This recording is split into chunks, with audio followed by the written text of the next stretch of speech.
Cada mañana Es Radio te cuenta la vida de la provincia en Es la Mañana de Guadalajara. 1:09 en estos mismos instantes de este lunes 15 de octubre. Un lunes que efectivamente nos lleva de nuevo a sumergirnos en la historia de nuestra tierra, en la historia de Guadalajara, siempre con la buenísima compañía de José Luis Solano, nuestro viajero en el tiempo, que hoy me ha dicho que en vez de máquina del tiempo como tal, vamos a coger un transporte especial que nos va a llevar hacia episodios pasados de nuestra tierra. Pero mejor que yo, que nos lo cuente él, ¿no, José Luis? ¿Qué tal? Muy buenos días. Muy buenos días, Mónica. Pues tú no me ves lo negro que vengo hoy, así de carbonilla. Y... Pensaba que era por otras cosas, digo, habrá tomado el sol, pero no, es de carbón. Es de carbón, porque hoy vengo de fogonero, porque hoy vamos a hacer un recorrido en tren por la provincia de Guadalajara, por las diferentes líneas que ha habido, 3, por cierto, de las cuales solo 2 están operativas en la actualidad. Así que, sin más, viajeros al tren.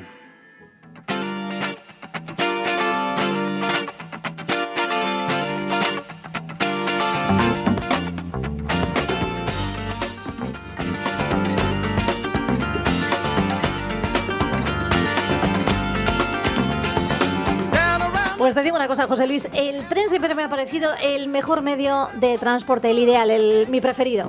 Yo he viajado mucho en tren y además lo he hecho en compañía de gente que sabe mucho de trenes y que no sé, es otro modo de viajar, es muy interesante. Y además te permite, bueno, es verdad que por ejemplo el coche también te da mucha libertad, pero el que conduce menos, porque tiene que estar con los ojos y los sentidos muy atentos en la carretera. En cambio, en el tren... Es otra filosofía de viaje, tienes que partir de... El tren no es para, o por lo menos hoy en día, no es para llegar, es para disfrutar del trayecto.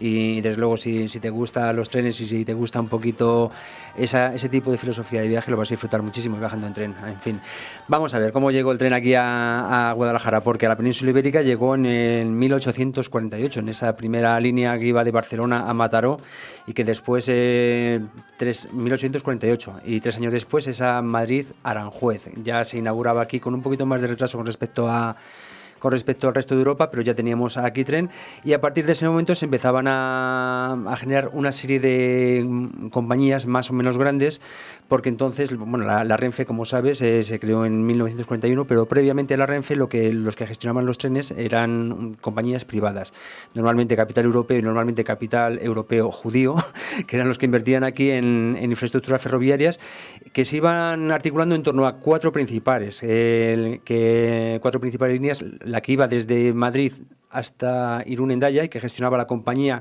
de los Caminos del Hierro del Norte de España, mira qué nombre más bonito, la que iba desde Madrid a Lisboa, y que esta salía desde la del norte salía desde el norte, desde la estación de Delicias, me parece que salía la de la Compañía Nacional de los Ferrocarriles del Oeste, que iba hasta Lisboa. Hacia el sur salía la Compañía de los ferrocarriles andaluces, y hacia el noreste, hacia Barcelona, primero hacia Zaragoza y después hacia Barcelona, salía la Compañía del Ferrocarril de Madrid a Zaragoza y Alicante. Y yo entendía que era esa la primera línea, ¿no? Que de más forma importante. Natural conectaría Guadalajara con Madrid, pero has hablado de Mataró, es decir, la primera línea ferroviaria en Guadalajara no conectaba con Madrid. No, estoy hablando de la llegada del tren a la península ibérica, que fue ese Barcelona-Mataró. Ahora vas a ver, porque es muy curioso, porque previamente a que ese primer tren entre Barcelona y Mataró circulaba, en Guadalajara ya le estaban tirando los tejos como ciudad ferroviaria. Vamos a verlo enseguida, pero que me refiero que a partir de aquello pues se articulan estas grandes arterias ferroviarias en torno a las cuales pues otras compañías más pequeñas pues van poniendo otro tipo de ferrocarriles, a lo mejor por la zona minera, para la zona de minería, por la zona que a lo mejor tiene otro tipo de infraestructura o pues otro tipo de ferrocarriles más apropiados, ¿no? Pero claro, siempre tratando de enlazar esas 4 principales vías, o de hecho enlazándolas, ¿no? Porque esto al fin y al cabo es una red. Lo que te decía, el primer contacto de Guadalajara con el ferrocarril, si decíamos que la primera se inauguró en 1848, la primera península ibérica, fue en 1944, cuando una pequeña compañía, no ni siquiera esta de Madrid, Zaragoza, Alicante, sino una pequeña compañía que se llamaba Camino de Hierro de María Cristina de Madrid a Aranjuez, viene a Guadalajara a buscar inversores para hacer una línea ferroviaria que uniera Madrid con Alicante. pretendía hacerlo en 7 horas y media y pretendía, pues eso, dar salida desde Madrid. Todo esto es teoría porque, claro, ellos... la línea primordial que querían sacar era la Madrid-Aranjuez y a lo mejor lo que venían aquí era buscando inversores para, en primer lugar, terminar aquella línea y luego ya hablaremos, ¿no? porque el tren ni siquiera, no había circulado todavía un tren y ya estábamos hablando de unir Madrid con Alicante en 7 horas y media, no sé. Claro, y decías que venían por aquí, mucho. Bueno, pues un poco captando la inversión y prometiendo esas bondades que traería consigo una línea ferroviaria pasando por el territorio, ¿no? Esta línea finalmente no se llevó a cabo, pero sí se llevó otra que emprendió una de estas grandes compañías, la Madrid-Zaragoza-Alicante, la MZA, que salía desde la estación de Atocha. Y si te das cuenta, en los edificios estos bloques grandes que hay pegados a ambos lados del cuerpo principal de la estación de Atocha, ahí arriba unos forjados que todavía ponen Madrid, Zaragoza, Alicante. Es que ha cambiado todo tanto, está tan desarrollada esa estación ahora mismo. Sí, y fíjate que no he pisado hace nada. Eso se conserva, sí. La próxima vez que vayas te fijas. Tengo que fijarme. Sí, mejor, son unos herrajes que lo pone porque aquí ya, digamos, era la base de partida. Bueno, pues se fue extendiendo para acá buscando Zaragoza por el cauce natural, ¿no? Y llegaba a Guadalajara el 2 de junio de 1859 a las 11 horas de la mañana. Llegaba el primer Con tren puntualidad. aquí a Guadalajara, por supuesto. Siendo alcalde don José María Medrano. Y claro, pues eso había que celebrarlo. Se gastaron, de hecho, 17.531,02 reales en fastos. En la comilona para 30 personas que se hizo allí en los salones de la estación. El pueblo también lo festejó con cucañas, en fuegos artificiales, muchas cosas que se celebraron porque, claro, con el tren venían grandes expectativas, grandes esperanzas de inversión para la ciudad, sobre todo para comercio, para industria, pero que iba pasando el tiempo, iban pasando los trenes, iba avanzando la línea, pero que no se terminaban de concretar estas esperanzas. Es más, el tren resulta que empezaba a traer incluso perjuicios para la zona rural. ¿Por qué? Pues porque había muchísimos pasos de ganado, muchísimas zonas que habían sido cañadas, caminos... se interrumpían esas dos actividades, efectivamente, ¿no? Claro. Irrumpía ahí el ferrocarril, porque claro, tiene que hacer un desmonte, tiene que echar el balastro, tiene que echar la vía por encima y muchas veces pues los ganados por donde han pasado toda la vida pues ya no podían pasar. Claro. Con lo cual a la compañía se le pedía que hiciera sus pasos a nivel, que hiciera sus pontones, que hiciera esas infraestructuras complementarias para que pudieran cumplir el ferrocarril y la industria agropecuaria tradicional, pero se hacían los longuis, ¿no? Ellos querían llegar a Jaraque, después hasta Sigüenza, después hasta Medinaceli, hasta Calatayud, y digamos que lo que iban dejando a su paso les importaba bastante poco. Era un territorio dividido por esa línea ferroviaria, claro. ¿no? De hecho, hubo que tirar del Cuerpo Nacional de Ingenieros de Caminos, Canales y Puertos para que dijera, vamos a ver, hay que hacer un informe, aquí procede un puente, aquí procede no sé qué, porque es que si no, los del tren tiraban para adelante y por eso iban... unía territorios, pero separaba otro tipo de tierras, ¿no? Que al fin y al cabo siempre han estado unidas, ¿no? Ya te digo que este trayecto se solventó a raíz de este informe de los ingenieros, ya se hicieron los pontones, ya se le obligaría a la empresa a hacerlos.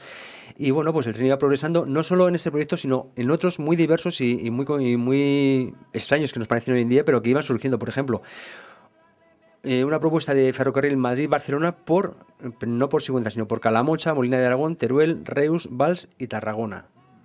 Era otra alternativa. O un Sigüenza-Alcañiz-Caspe para unir esta importantísima población de Aragón desde Sigüenza y enlazando con las líneas principales de la MZA. Sigue siendo una de las principales reivindicaciones a día de hoy, sí. Esa conexión. Pues fíjate, sí, viene de viejo. Sí, viene de Había largo. otra que era el ferrocarril económico Guadalajara-Baños de Trillo, es decir, hacer una línea ferroviaria desde aquí, desde la capital hasta la Alcarria, que por supuesto enlazaría con las vías de la MZA, con lo cual el público de Madrid vendría primero hasta Guadalajara y después cogería esta otra compañía para llegar hasta el Baño de Trillo. Cuando eran los balnearios de Trillo muy visitados, claro. Y esa línea seguro sí, que no le faltaban viajeros, ¿no? Por la Alcarria también había otra propuesta que era Guadalajara, Brihuega, Cifuentes, que tampoco se hizo. En fin, de todas estas propuestas, que algunas llegaron hasta el Congreso y se aprobaron y todo eso, lo que pasa es que después a lo mejor estudiaban las contingencias y se daban cuenta pues que no era todo lo rentable que en principio había parecido. La única que se hizo fue la de la MZA, que es la de Madrid hasta Zaragoza y después hasta Barcelona. Y estamos diciendo que todavía no era un servicio público, estaban en manos privadas o ya se estaba trasladando... No, era un... No, a ver, todo esto pasó a ser la Renfe después de la guerra. En la guerra, digamos que el 40% de las infraestructuras, tanto materiales, vías, como material de tracción y vagones, el 40% estaba destruido y otro 60% estaba en reparación. Estaba todo hecho cisco. Las compañías no se querían ni podían hacerse cargo de ello, con lo cual fue cuando se creó la Renfe. Porque claro, al fin y al cabo el ferrocarril es un servicio público. Aunó todo lo que quedaba de aquellas compañías y se hizo ese monopolio que ha estado durante décadas hasta que otra vez se ha desligado lo que es la infraestructura por parte de Adif, que son los propietarios de las vías y las estaciones, y el material de tracción y vagones, que ya puede operar ahí cualquier compañía. Si tú te compras un tren mañana, con pagarle los cánones a Adif, ya puedes circular con tu tren por Tenía una calderilla vías. Y no sabía qué hacer con ella, mira, me has dado una idea. En fin, este progreso que se le presuponía al ferrocarril a su llegada a Guadalajara no terminaba de llegar. Es cierto que favoreció mucho, por ejemplo, el trabajo del hispano a la hora de fabricar pues los coches, el material bélico, los motores para aviones o la llegada de Fibrocementos Castilla, la pizarrita, claro, estaba ahí al lado de la vía o la CEPSA, la CAMSA, estos depósitos enormes que ha habido hasta hace pocas décadas allí en Guadalajara, todo aquello lo favoreció, pero en realidad el auge que ha traído a la zona de Guadalajara, sobre todo al corredor de Henares y de ahí para arriba, ha venido a partir de los años 70, cuando pues se ha generado otro tipo de transporte ferroviario y en otras condiciones, ¿no? Como te decía, esta línea, que es la que conocemos de toda la vida, la que ha visto pasar los expresos que iban para Barcelona, los que iban no sé si para Francia también, la que ha sido la de toda la vida, no era la única, porque después también teníamos otra línea, que era la del tren del Tajuña, que era prácticamente una prolongación del tren de Arganda. Este tren de Arganda partía de la estación del Niño Jesús, ya no existe, estaba en la calle Menéndez Pelayo, y en principio iba hasta Vallecas, unas canteras que había para allá. Después se fue prolongando. Esta era gestionada por una de estas pequeñas compañías que decía antes. Se fue prolongando hasta hacia Madrid, allí llevaba yeso y llegaba, pues por supuesto, hasta Arganda, de donde cogía este nombre, el tren, que pita más que anda. Pero bueno, en 1901 esta compañía que iba recorriendo las canteras llevando yeso y piedras y tal, pues quebró, con lo cual tomó el relevo de la misma la compañía del ferrocarril del Tajuña, que tenía el plan de unir Madrid con la línea de ferrocarril que iba hacia Aragón, que iba desde Valencia, Sagunto hasta Zaragoza, y pretendía unirlo en Camín Real, es decir, un tren que salía desde Madrid, cruzara la Alcarria, por Molinas, se metiera en Teruel y enlazara con esa otra línea hasta Zaragoza.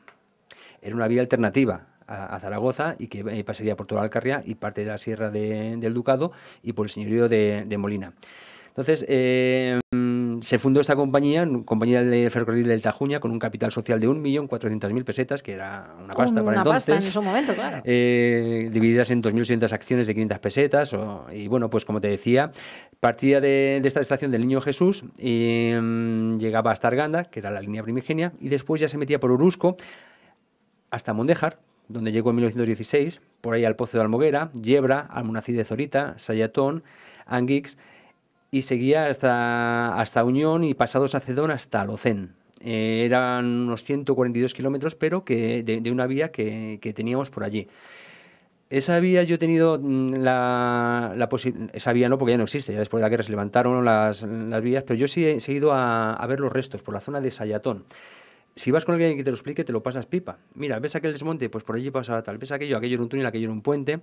¿Ves incluso los montículos? Dice, aquí es donde estaba el andén. Ese montón de piedras es lo que queda de la estación. Y aquel montón de tierra de allí es lo que estaba donde estaba la placa. Alguien que sabe te dibuja ese paisaje, claro, con el tren, ¿no? Alguien que sabe, que es un buen amigo mío, claro. Él es conductor de AVE, Fernando Sanz abajo, al cual le he dicho que varias veces que se viniera aquí a hablar de esto, de trenes, porque además de ser su trabajo, es su pasión. Me apasiona. Y se ha hecho longuis, digo que voy a ir yo y lo voy a hacer peor. Bueno, pues desde Fernando, aquí... ya sabes que tienes aquí una invitación cursada formalmente. Desde aquí le envío un saludo. Bueno, pues él sí me lo explicaba y es curioso decir, allí por los pantanos, no sé si eran Anguix o Sayatón o entre ambos, los restos de una estación que no ves nada, que ves montículos, y sobre todo la placa esta, que era este círculo de hierro en el cual se montaba la locomotora para girarle y ponerle sentido contrario. Claro. Todas estas cosas pues sí quedan. De este ferrocarril que en realidad estaba diseñado no para quedarse en Alocén, sino que de ahí habría de tirar para Durón, Gualda, de ahí saldría un ramal para Cifuentes, de Atrillo, Valtablado del Río, Ocentejo, Huerta Hernando, Cuevas Labradas, Molina de Aragón, Torre del Palo, Hombrado y el Pueblo de Dueñas antes de salir hacia Teruel para enlazar con esta línea, bueno, atravesar el Valle del Giroloca y enlazar con esta línea que iba desde Valencia a Sagunto hasta Zaragoza. Entonces, ¿qué pasó? Que la compleja orografía de la Alcarria y el hecho de que no fuera tan rentable como en un principio se esperaba que iba a ser, pues hizo que las obras se quedaran en Alocén. Habían comenzado ya las excavaciones y los desmontes para el tramo que iba hasta Cifuentes, pero de ahí no pasó. En Alocén, que por cierto, se llegó a utilizar esta línea para el transporte de madera, en sustitución de las maderadas que se hacían por el río y que, bueno, pues por supuesto... Para ir hasta Aranjuez también, como lo hacían... Claro, de momento para bajarlo hasta Madrid, ya ¿no? Desde Madrid, pues supongo que sí, para Aranjuez. En fin, en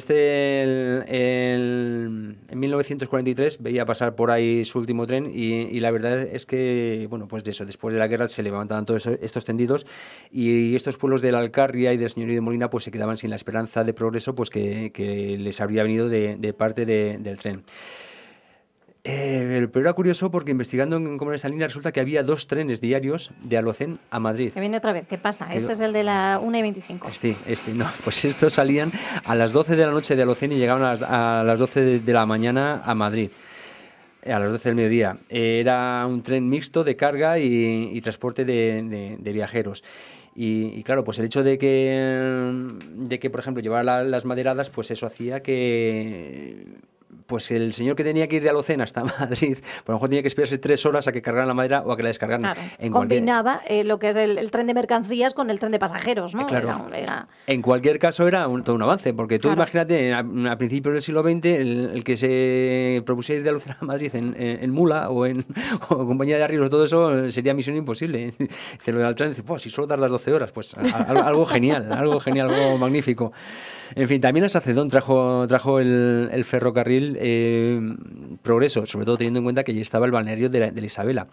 Y cuando se habló de poner por allí el ferrocarril, bueno, pues el ayuntamiento se volcó, porque claro, era una infraestructura, tal como dicen las actas, de suma importancia para esta localidad. Aportaron terrenos, aportaron dinero, aportaron mano de obra y con las esperanzas de que fuera ese ferrocarril hacia Madrid, pues una salida, una vía de exportación pues de productos como el vino, productos también provenientes del sector primario y que, claro, cuanta más salida tuvieran, mejor iba a ser. Y claro, estaban entusiasmados. ¿Pero qué pasó? Que sí, hicieron el tren a Sacedón, pero resulta que el tren llegaba al otro lado del Tajo. No llegaba al lado donde está el pueblo. Entonces, claro, pues para cruzar el río, pues había que usar una barca, que si venía muy crecido no había manera de utilizarla. Y que esta barca además la gestionaba una señora de nombre Paula Sánchez Ruiz, que decía que aquí, como al pasar la barca, las niñas bonitas no pagan dinero. No, pues para esta señora sí, pagaba dinero todo el mundo. Y claro, pues en el pueblo decían, oiga, esto es una chapuza. Claro. Esto que no nos pongan aquí ferrocarril, pero nos pongan la estación al otro lado del río, pues como que no. Claro, esta señora pidieron que se hiciera un puente, lo pidieron ya en 1913. Esta señora trataba de postergar o poner todas las trabas posibles al hecho de que se hiciera el puente, porque claro, si hacen el puente se acaban con su negocio. Finalmente se hizo el puente. Pero un puente que ni siquiera se pudo inaugurar porque yo no sé quién ha hecho las cuentas, era mucho más alto que lo que era el camino. Estaba agafado ese proyecto desde el principio. Y no había manera. Y había se elevó una petición en 1924 para que declararan el puente, el puente y el camino y la estación y todo esto de utilidad pública, para que por fin se arreglara todo aquel desmán que se había realizado y por fin Sacedón pudiera tener estación de facto, pero bueno, ya después vendría tiempos más convulsos, como fue la Segunda República, fue la guerra, fue todo esto y como te decía, después de la guerra esa línea se desmanteló y el puente y el camino y la barca y todo el jaleo se fueron al fondo del embalse de Entrepeñas. Fíjate, serían tiempos convulsos entonces, pero a día de hoy, en pleno siglo XXI, ese servicio de trenes de cercanía sigue siendo objeto de debate y de polémica, que si los trenes están antiguos, que si no hay suficiente frecuencia. El tren muy de actualidad, uno de los principales medios de transporte también hoy en la pregunta es, ¿qué habría sido del Alcarri y del señor Molina en el caso de que se hubiera completado con éxito esa línea que unía Madrid con Teruel, pasando por toda esa zona, ¿no? ¿Cómo habrían progresado todos estos pueblos? Ahora seguramente serían bastante diferentes a es verdad, tal y como les conocemos hoy. Y no sé, esto es un poquito, claro, ya después la tercera línea de la que hablábamos, a partir del 2003 tenemos aquí el AVE a Barcelona, claro. Con toda la controversia que ello trajo, primero por dónde iba el trazado, por aquí, por allá, después por aquí porque ya hay unos terrenos comprados y hay obras programadas. Que la estación está en Lleves. La estación está en Lleves, que sí hay, bueno, pues un jaleo y bueno, pues ya sabes, donde hay mucho interés, pues hay mucha complicación. Yo creo que el tren da para mucho, ¿eh? Hoy hemos hecho este capítulo, además de que Fernando, como les decimos, tiene que venir a hablarnos en profundidad, se nos escapa, pues fíjense, otro tren que va mucho más atrás que el 1840 y pico, que fue cuando llegó a España, el tren medieval. Ah, es verdad, mira. Que también es otro de los grandes recursos turísticos y que nos hace viajar todavía más atrás en el pasado, como hace José Luis Solano todos los lunes aquí en Es la Mañana de Guadalajara. Muchas gracias, José Luis. Gracias a ti. Buen viaje. Chao. Provechoso ha sido el de hoy. Chucu, chucu, Gracias. chucu, chucu, chucu.